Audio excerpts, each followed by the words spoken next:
News spread like wildfire this morning just before 8 o'clock that there was a near-fatal traffic accident on the Philip Goldson Highway near Budget Rent-A-Car in Belize City. A Chevy Equinox SUV had slammed into the rear of a Backhoe. The act seemed deliberate because workmen on site say they saw the driver of the extremely damaged vehicle taking shards of glass and stabbing himself to the chest and neck in an attempt to take his own life.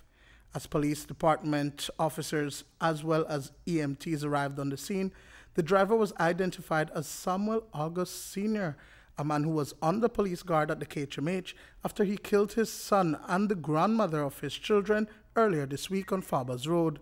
Managed to escape from the K.H.M.H.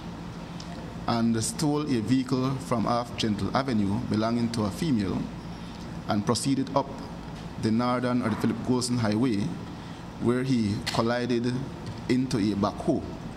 Information we obtained was that whilst in the Backhoe, whilst in the vehicle, he had with him a knife and was attempting to take his own life. Police and ambulance official quickly responded to the area where he was subdued, taken back into custody, and is now at the K.H.M.H. undergoing treatment. When the deranged August escaped police guard, he headed on to Gentle Avenue in the Kings Park area. There he assaulted an unsuspecting mother of 2 high school girls before he took command of her SUV and drove off into the direction of the highway.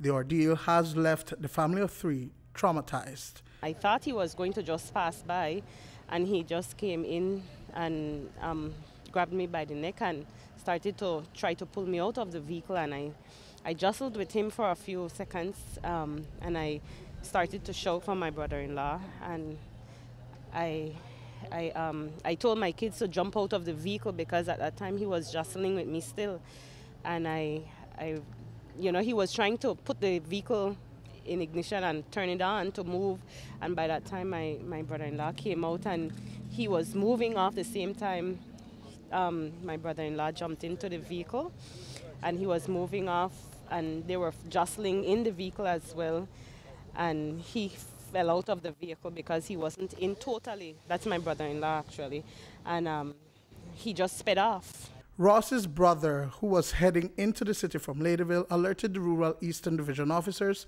of the incident in an effort to intercept the vehicle along the highway.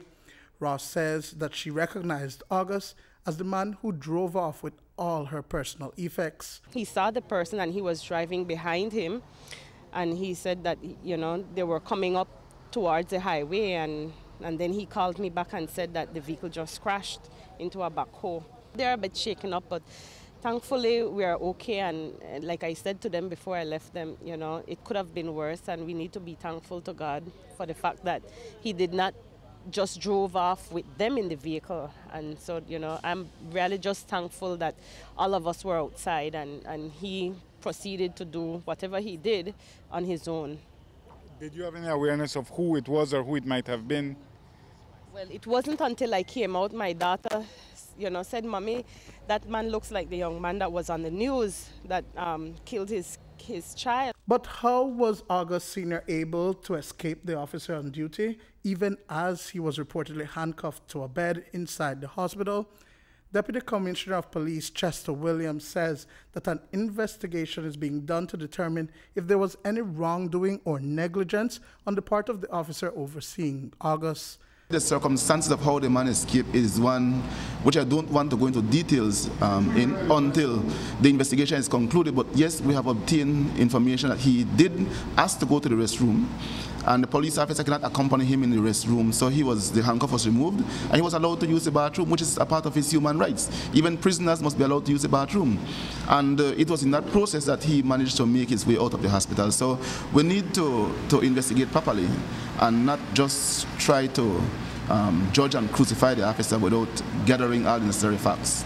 Just this morning I read a excerpt on people with that suffer from mental illness, and I said a prayer this morning for him, not knowing that I would encounter him just a couple minutes after, but it is an unfortunate situation, and while the initial reaction would be to be outraged and to want to hurt, I do think that we need to look a little deeper into these issues. Duane, Moody for News 5.